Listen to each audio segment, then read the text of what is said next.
Bismillahirrahmanirrahim. Dear students, welcome to Shah Group Educational Channel. This is your biology class and I am your teacher Saruman. Students, bio में chapter number 6 जिसका नाम है inheritance, आज के lecture में इस chapter का जो टॉपिक हम डिस्कस करेंगे वो है variations. What are variations? Variations क्या होती हैं? बच्चों, अगर हम अपने इर्द गिर्द किसी भी स्पीशी के मुख्तलिफ इंडिविजुअल्स को ऑब्जर्व करें तो हमें उन इंडिविजुअल्स में बहुत सारे डिफरेंसेस नज़र आते हैं. मिसाल के तौर पे ह्यूमन एक स्पीशी है. अगर आप दुनिया के तमाम इंसानों को ऑब्जर्व करें तो आपको इनमें डिफरेंसेस नज़र आएंगे. ये डिफरेंसेस इनके कैरेक्टर्स में होते हैं. आँखों के कलर में डिफरेंसेस होंगे, बालों के कलर में डिफरेंसेस होंगे, स्किन के कलर में डिफरेंसेस होंगे, चेहरे के शेप में डिफरेंसेस होंगे. और इन डिफरेंसेस की वजह से एक ही स्पीशी के बहुत सारे इंडिविजुअल्स एक दूसरे से अलहदा नज़र आ रहे होते हैं. ये डिफरेंसेस सिर्फ ह्यूमन स्पीशीज में नहीं, दुनिया की तमाम स्पीशीज के इंडिविजुअल्स में होता है. बटरफ्लाई एक स्पीशी है.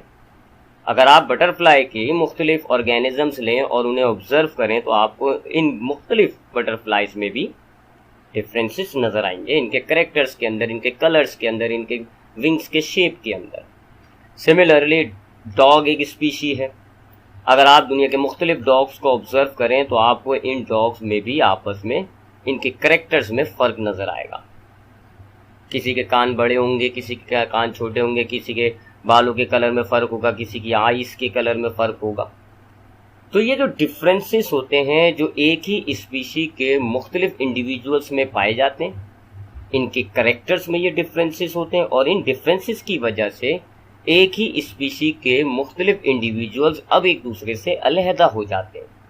बच्चों, इन डिफरेंसेस को जो करेक्टर्स में हों और एक स्पीशी के मुख्तलिफ इंडिविजुअल्स को एक दूसरे से अलहदा कर दें, इन्हें वेरिएशंस कहा जाता है.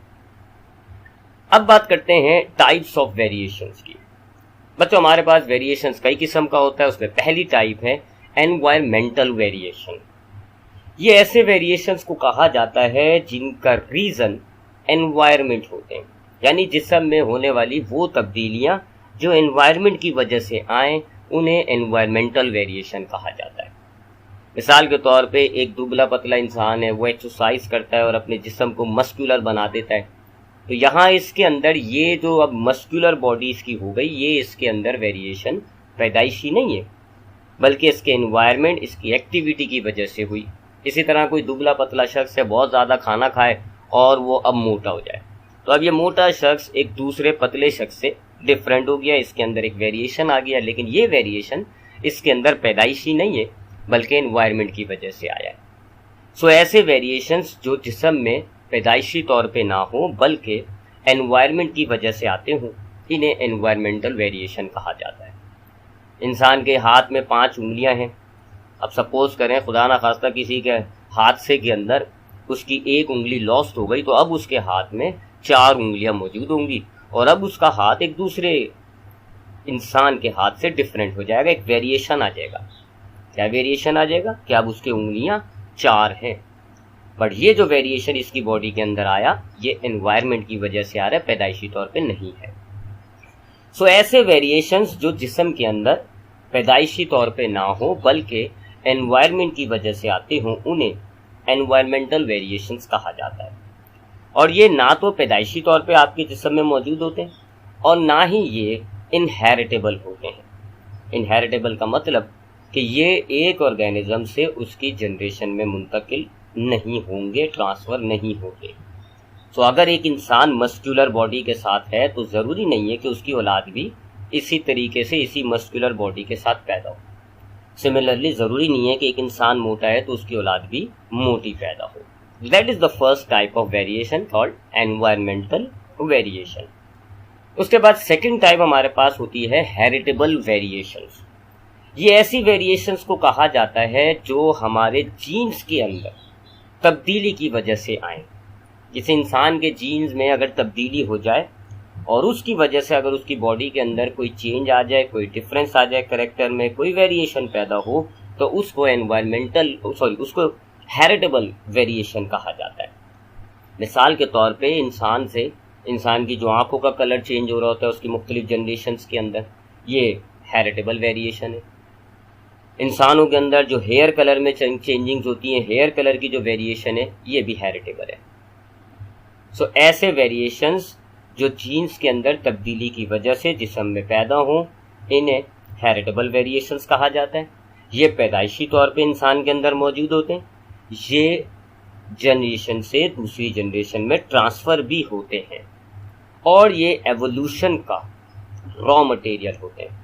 आप नेक्स्ट क्लास में एवोल्यूशन के बारे में पढ़ेंगे, तो एवोल्यूशन का जो बेसिक रीज़न होता है, जो बेसिक वजह होती है, कॉज होती है, वो ये हेरिटेबल वेरिएशंस होती है। सो ये दूसरी टाइप हो गई हेरिटेबल वेरिएशंस। ऐसे वेरिएशंस जो हमारे जीन्स के अंदर तब्दीली की वजह से हमारे जिस्म में पैदा हो, उन्हें हेरिटेबल वेरिएशंस कहा जाता है। ये इनहेरिटेबल होते हैं, एक जनरेशन से दूसरी जनरेशन में मुंतकिल होते हैं, पैदाइशी तौर पे जिस्म के अंदर मौजूद होते हैं, और जो एवोल्यूशन लिविंग ऑर्गेनिज्म में होता है, ये उनका कॉज होते हैं, उनकी वजह हेरिटेबल वेरिएशन होती है, एवोल्यूशन की वजह। अब उसके बाद नेक्स्ट टाइप हमारे पास है वेरिएशन की, इसको कहा जाता है कंटिन्यूअस वेरिएशन। कैरेक्टर्स के अंदर अगर छोटे छोटे से डिफरेंसेस होते हैं, स्मॉल डिफरेंसेस इन कैरेक्टर्स, मिसाल के तौर पे आंखों के कलर को बालों के कलर में आप देखें, थोड़ा थोड़ा सा डिफरेंस होता है जी। ब्लैक बाल हैं, फिर थोड़े से ब्लैक सा हल्का कलर हो जाता है, ब्राउन बाल हैं, फिर लाइट ब्राउन बाल हैं, ब्लू आइज हैं, फिर लाइट ब्लूज आइज हैं। सो ऐसे छोटे छोटे से कैरेक्टर में अगर डिफरेंसेस हो, तो उन वेरिएशंस को कंटिन्यूअस वेरिएशंस कहा जाता है। ये वेरिएशंस एनवायरमेंटल भी हो सकती हैं, हेरिटेबल भी हो सकती हैं। और ये याद रखिएगा, इन वेरिएशंस में किसी भी वेरिएशन की, अगर आप कंटिन्यूअस वेरिएशन की बात करें, तो इनके दो एक्सट्रीम्स के बीच में बहुत सारी इंटरमीडिएट कैरेक्टर्स मौजूद होते हैं। जैसे अगर आप एक ब्लैक ले लें और दूसरा ब्राउन ले लें, ये दो एक्सट्रीम आंखों का कलर, एक ब्लैक है और एक ब्राउन है, तो अब इन दोनों ब्लैक और ब्राउन के बीच में भी आपको इंटरमीडिएट वैल्यूज मिलेंगी। लाइट ब्राउन, थोड़ा डार्क ब्राउन, फिर उससे ज़्यादा और डार्क ब्राउन, इसी तरह थोड़ा लाइट ब्लैक, फिर थोड़ा और लाइट ब्लैक। तो ऐसे वेरिएशन को कंटिन्यूअस वेरिएशन कहा जाता है। और आखिरी टाइप है डिसकंटिन्यूअस वेरिएशन। ये सडन और शार्प डिफरेंसेस को कहा जाता है कैरेक्टर में, यानी ये ऐसे वेरिएशंस होते हैं जिनमें बस सिर्फ दो एक्सट्रीम वैल्यूज होती हैं और उनके बीच में कोई आपको इंटरमीडिएट वैल्यूज नहीं मिलती। मिसाल के तौर पे आपने देखा हो कि कुछ लोगों के हाथों में 6 उंगलियां आ जाती हैं, तो ये जो 6 उंगलियां आ रही हैं, ये एक डिसकंटिन्यूअस वेरिएशन है। या तो इंसान के हाथ में 5 उंगलियां होंगी या फिर 6 होंगी, बस कोई बीच की भी वैल्यू नहीं है कि जी 5 उंगलियां, फिर 5.5, फिर 4.25, ऐसा नहीं। एक शार्प डिफरेंस आ रहा है कैरेक्टर के अंदर। इसी तरह जो जेंडर होता है, टोंग रोल करने की एबिलिटी, कुछ ऑर्गेनिजम्स के अंदर एक वेरिएशन पाया जाता है कि वो अपनी जबान को रोल कर देते हैं। ये भी डिसकंटिन्यूअस वेरिएशन अचानक आ रहा है, या तो जबान सीधी है या जबान रोल करने की एबिलिटी है उसके अंदर, कोई इंटरमीडिएट वैल्यू बीच में नहीं है। इसी तरह मेल फीमेल, ये भी एक डिसकंटिन्यूअस वेरिएशन होता है, इसके बीच में कोई इंटरमीडिएट वैल्यू नहीं होती। सो ऐसे वेरिएशंस जो कि कैरेक्टर में अचानक डिफरेंस शो कर रहे होते हैं, इनकी दो एक्सट्रीम वैल्यूज होती है, इनके बीच में कोई इंटरमीडिएट वैल्यू नहीं होती, उन्हें डिसकंटिन्यूअस वेरिएशन कहा जाता है। तो ये 4 तरह के हमारे पास वेरिएशन की टाइप्स हो जाती है। पहली एनवायरमेंटल वेरिएशन, जो एनवायरमेंट की वजह से आती है।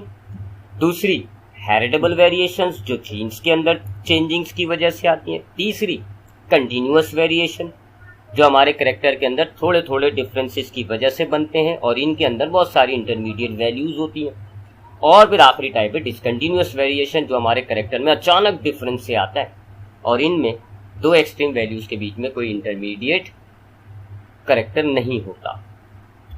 अब बात करते हैं बच्चों वेरिएशंस की वजह, कॉजेस ऑफ वेरिएशन, कि हमारी बॉडी में जो वेरिएशंस आते हैं, लिविंग ऑर्गेनिजम्स में जो वेरिएशंस आते हैं, वो किन वजूहात से आते हैं।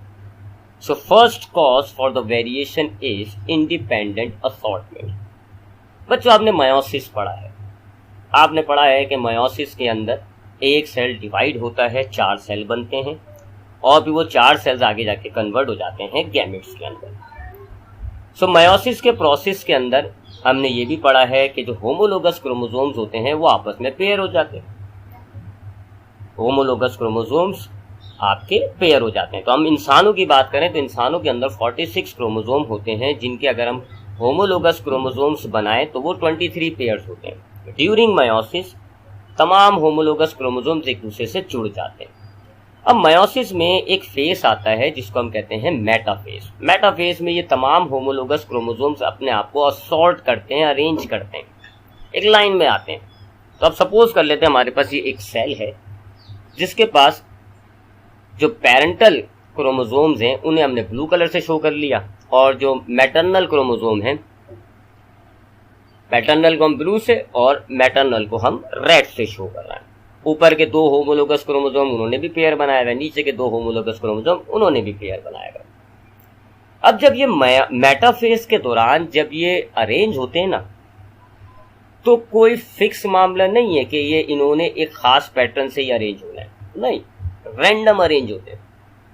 ऐसे भी अरेंज हो सकते हैं जैसे आपके पास इस डायग्राम में देखें जरा, तो पैटर्नल है वो लेफ्ट साइड पे आ गया, जो मैटरनल है वो राइट साइड पे आ गया। और ऐसे भी हो सकते हैं कि एक होमोलोगस क्रोमोसोम में पैटर्नल जो है वो लेफ्ट पर आ गया और मैटरनल जो है वो राइट पर आ गया, जबकि दूसरा होमोलोगस क्रोमोसोम का पेयर है उसमें मैटरनल जो है वो लेफ्ट पर है और पैटर्नल जो है वो राइट पर है।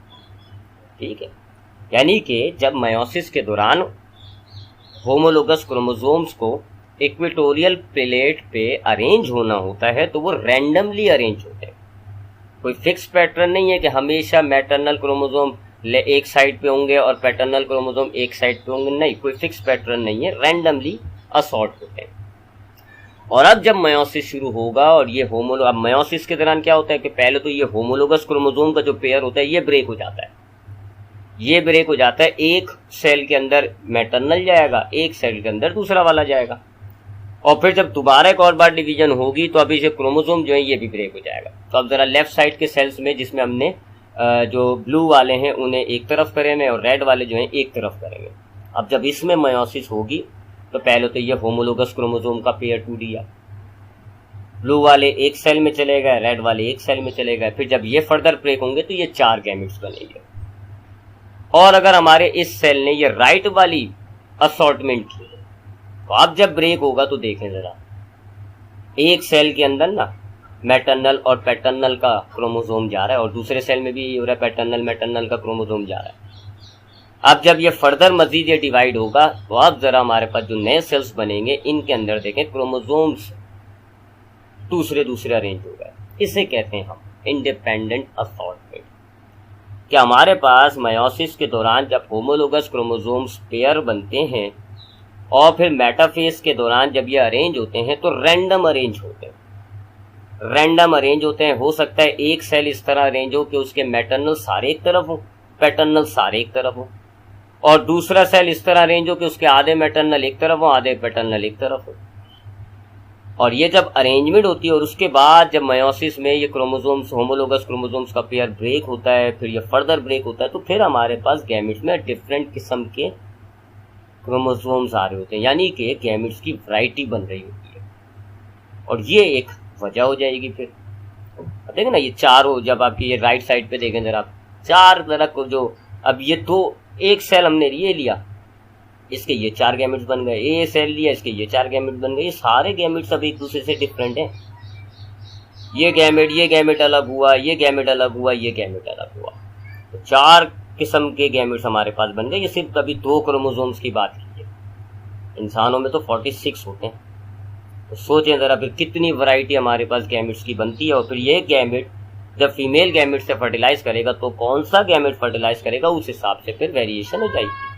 सो दैट इज वाई एक ही पेरेंट की जो औलादें पैदा होती हैं वो सारी औलादें एक दूसरे से डिफरेंट होती हैं, क्योंकि डिफरेंट वैरायटी के मेल गैमेट्स होते हैं, डिफरेंट वैरायटी के फीमेल गैमेट्स होते हैं, और फिर उनकी कॉम्बिनेशन से हमारा ऑर्गेनिज्म बनता है। तो इसको कहते हैं हम इंडिपेंडेंट असॉर्टमेंट। तो एक वजह तो वेरिएशन की ये होती है कि गैमेट्स फॉर्मेशन के दौरान जब होमोलोगस क्रोमोसोम मेटाफेज में अरेंज हो रहे होते हैं तो रैंडमली अरेंज होते हैं, जिससे क्या होगा, जब हमारे गैमेट्स बनेंगे तो ये क्रोमोसोम्स अलग तरीके से ब्रेक होंगे, अलग तरीके से डिस्ट्रीब्यूट होंगे, और जो गैमेट्स बन होंगे इनमें डिफरेंट कॉम्बिनेशन हमारे पास क्रोमोसोम्स के आ रहे होते हैं, जिससे फिर हमारे पास गैमेट्स की वैरायटी आ जाती है।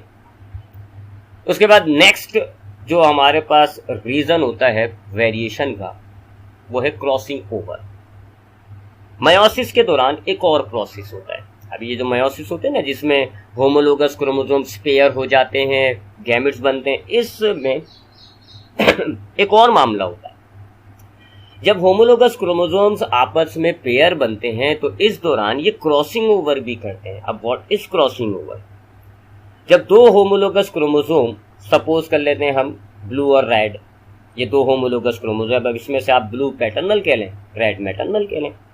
अब ये दो क्रोमोसोम हैं, जब यानी कि मयोसिस के दौरान जब ये दोनों क्रोमोसोम एक दूसरे से आके अटैच होते हैं, ग्रुप बना लेते हैं, पेयर बनते हैं, तो फिर ये अपने छोटे छोटे से सेगमेंट्स को एक दूसरे से एक्सचेंज भी कर लेते हैं। ब्लू में रेड वाला क्रोमोसोम का एक छोटा सा टुकड़ा लग जाता है और रेड वाले में ब्लू का एक छोटा सा टुकड़ा लग जाता है।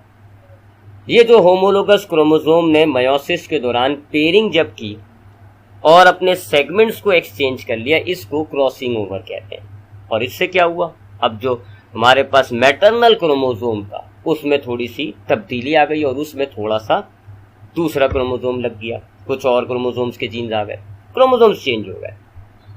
सो ड्यूरिंग मायोसिस जो हमारे पास होमोलोगस क्रोमोसोम्स होते हैं, जब उनकी पेयरिंग होती है तो वो अपने सेगमेंट्स को एक्सचेंज कर लेते हैं। इस प्रोसेस को क्रॉसिंग ओवर कहा जाता है। और इस प्रोसेस के जरिए अब हमारे पास जो क्रोमोसोम आता है उसके अंदर थोड़ा सा वेरिएशन हो जाता है। कहने को ये फादर का क्रोमोसोम था, बट नीचे इसके अंदर मदर के कुछ जीन्स आ गए। इसी तरह जो कहने को वो मदर का क्रोमोसोम था, बस उसके नीचे अब फादर के कुछ जीन्स आ गए। तो इस तरह अब हमारे पास जो हमारे क्रोमोसोम्स हैं उनमें वेरिएशंस आ गई और अब इन क्रोमोसोम से जब औलादें पैदा होती हैं तो उसमें भी फिर आपको वेरिएशंस मिलती है। So that is the second reason of variation. अब आते हैं तीसरा रीजन, फर्टिलाइजेशन। फर्टिलाइजेशन हमने पिछले चैप्टर में पढ़ा कि मेल फीमेल गैमेट्स जो है वो आपस में मिलते हैं, इसको आप फर्टिलाइजेशन कहते हैं। यानी एक मेल गैमेट एक फीमेल गैमेट आपस में फ्यूज हो जाता है, इट इज कॉल्ड फर्टिलाइजेशन। इसके नतीजे में जाइगोट बनता है और वही जाइगोट फिर आगे जाके ऑर्गेनिजम्स में डिवेलप होता है। फिर आज हमने पढ़ा independent assortment. During gametes formation हमारे होमोलोगस क्रोमोसोम जब मेटाफेज में अरेंज हो रहे होते हैं तो रैंडम अरेंज होते हैं। उससे रैंडम अरेंजमेंट से ये होती है कि फिर जब हमारे ये होमोलोगस क्रोमोसोम्स जब ये ब्रेक होंगे, गैमेट्स बनेंगे, तो वैरायटी आएगी हमारे पास। सारे गैमेट्स एक किस्म के नहीं होंगे, डिफरेंट डिफरेंट कॉम्बिनेशन होंगे हमारे पास गैमेट्स में। तो सपोज कर लेते हैं ये 4 किस्म के हमने मेल गैमेट्स ले लिए, चारों में थोड़ी सी वेरिएशन है बिकॉज ऑफ इंडिपेंडेंट असॉर्टमेंट। अब ये एक फीमेल गैमेट है।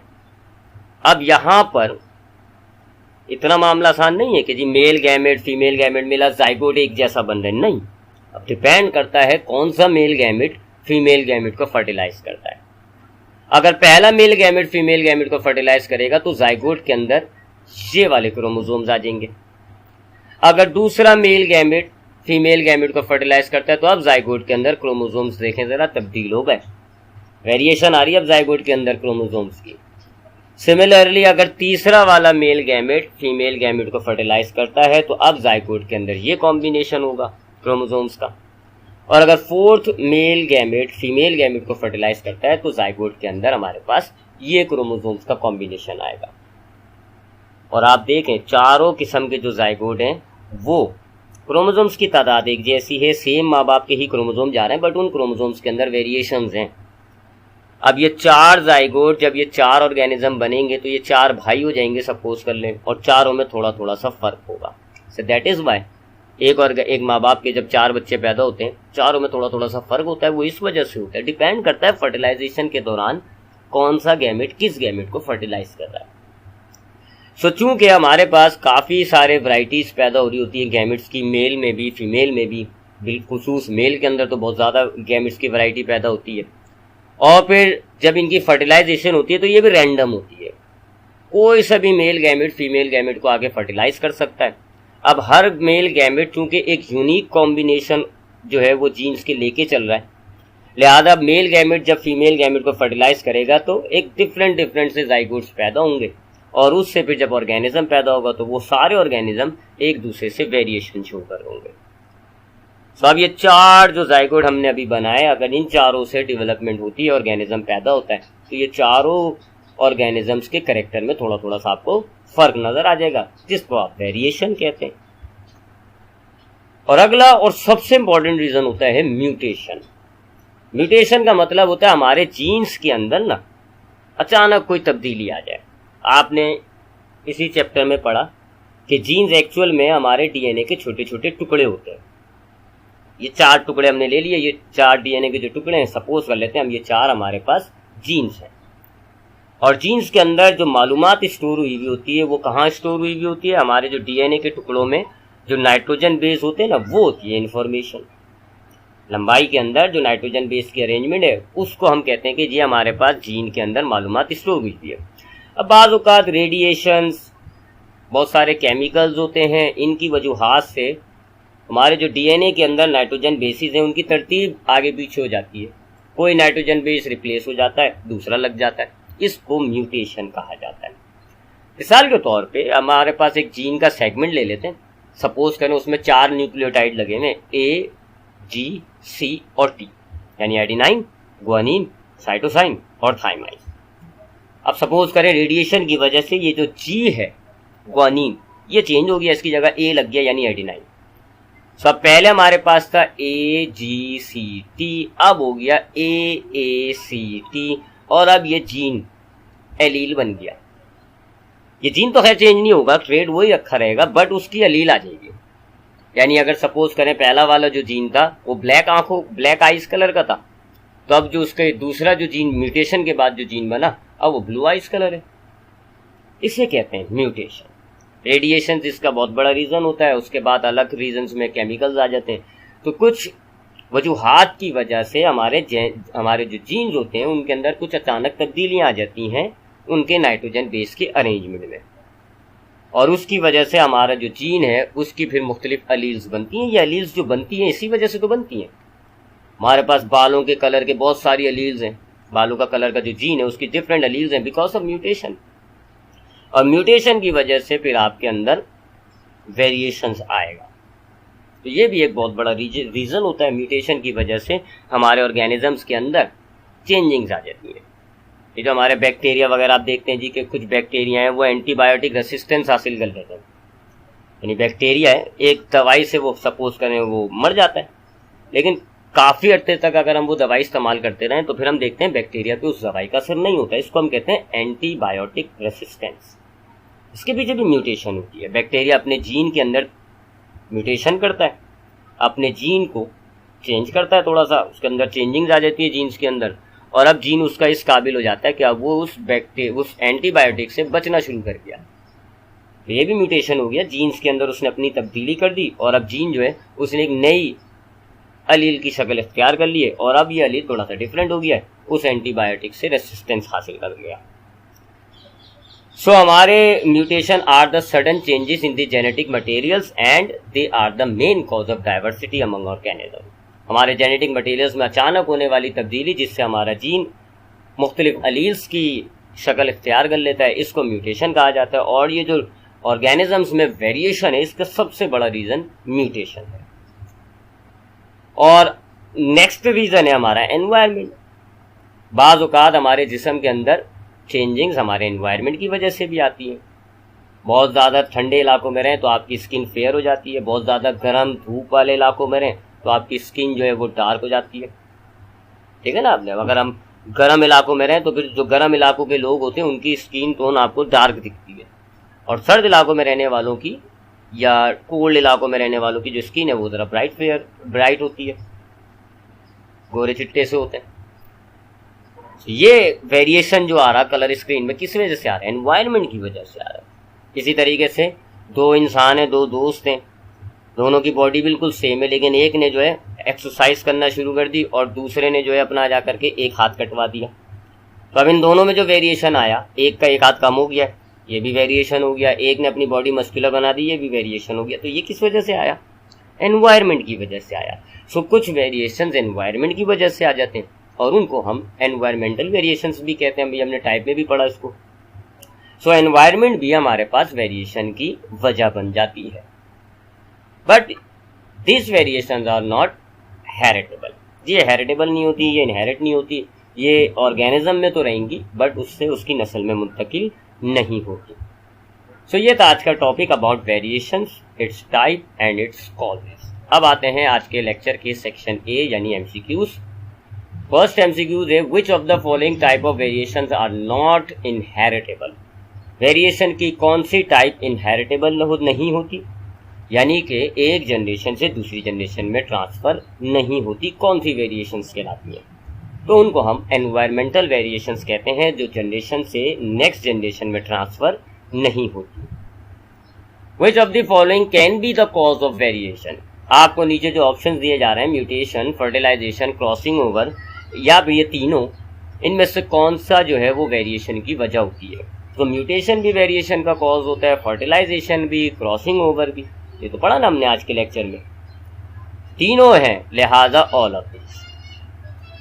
The variation which are caused by change in genetic materials are called, वो वेरिएशंस जो जेनेटिक मटेरियल्स के अंदर तब्दीलियों की वजह से आए, यानी हमारे जीन्स के अंदर अगर कोई चेंजिंग हो और उसकी वजह से हमारी बॉडी में वेरिएशंस आती हैं, तो उस वेरिएशन को क्या कहा जाता है? जेनेटिक वेरिएशंस, एनवायरमेंटल वेरिएशन, दोनों या नन ऑफ दिस। सो वो वेरिएशन जो हमारे जीन के अंदर अगर तब्दीली हो जाए उस वजह से आती है हमारी बॉडी में, तो उनको हम जेनेटिक वेरिएशंस कहते हैं।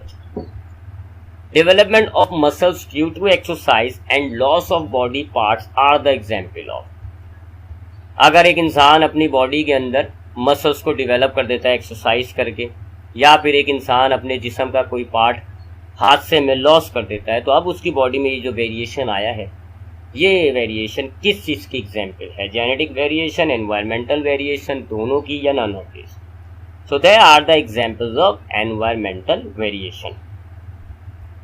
These variations are the raw material for evolution। अब इनमें से कौन सी वेरिएशन जो हैं उनको हम कहते हैं कि ये रॉ मटेरियल्स हैं एवोल्यूशन का, यानी एवोल्यूशन की मेन वजह है।